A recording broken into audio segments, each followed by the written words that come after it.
काल तुझा अकाल मृत्यू झाला.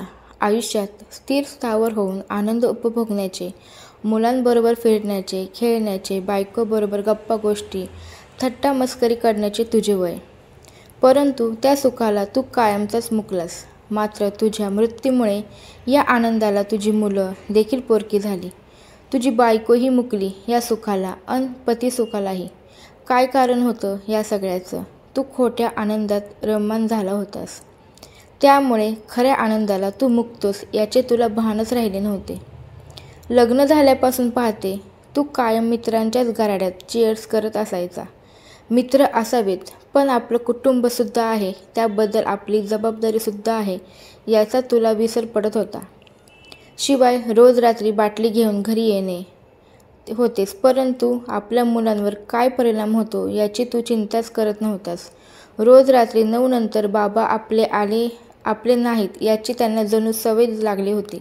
पण तुझी भीतीही वाटत होती. बायकोवर हात उगारणे, भांडणे हे त्यांच्यासाठी नित्याचे झाले होते. आपली मुलं कितवीत आहेत, त्यांना काय हवे काय नको याची तुला पर्वाच नव्हती. तू आणि तुझे मित्र. दारू ही औषधी आहे, हृदयविकार दूर ठेवते वगैरे पेपरमधली माहिती तू दाखवायचास. परंतु त्याच दारूमुळे आपल्यातला दुरावा वाढलेला तुला समजलाच नाही किंवा समजून घेण्याची तुझी इच्छाही नव्हती. जर ही बाटली एवढा आनंद देणारी औषधी असेल तर मी आणि मुलाने घेतली तर तुला चालली असती का? अधूनमधून तुला प्रेमाचे भरते यायचे. तू दारू सोडवायचा ठरवायचा, परंतु परत मित्र आडवे यायचे. कुठल्या तरी आनंदात किंवा कोणाच्या तरी दुःखात तू परत त्यांच्याबरोबर बसायचा की मग पुन्हा सर्व सुरू. मित्राला परत दुःखात लोटणारे असले कसले हे मित्र? जीवनात आनंद मिळवण्याचे अनेक चांगले मार्ग आहेत, परंतु तुम्ही सर्वांनी मात्र वाईट मार्गच निवडला. दारू पिणं सोडून बघितलं असतंस तर यातले अर्ध्याहून अधिक मित्र गायब झाले असते. तुझी आजारपण चालू झाले. घराची आर्थिक विवंचना अजूनच वाढली.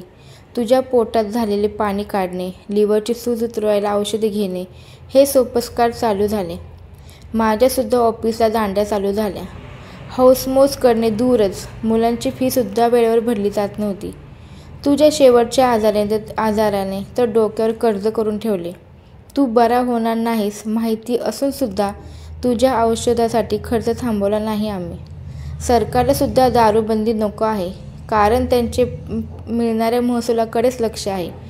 पण माणसाची काम करण्याची ताकद कमी होते. आजारपण वाढणे यामुळे होणारे नुकसान सरकारला काही दिसत नाही. शिवाय नवरा, मुलगा, वडील गमावणे याची किंमत पैशात कशी मोजणार आहे हे सरकार? आता तुझ्या आईवडिलांची सेवा, मुलांचे शिक्षण व संस्कार हे सर्व माझी एकटीची जबाबदारी आहे. ती मी पार पाडीनच. पण महत्त्वाचे म्हणजे माझ्या मुलांना या एकच प्यालापासून दूर ठेवणे माझ्या दृष्टीने फार महत्त्वाचे आहे. पुढच्या जन्मात मला तूच नवरा म्हणून हवा आहेस, परंतु तुझ्या हातात दारूचा ग्लास नसेल तरच. तुझी प्रिय अर्धांगिनी.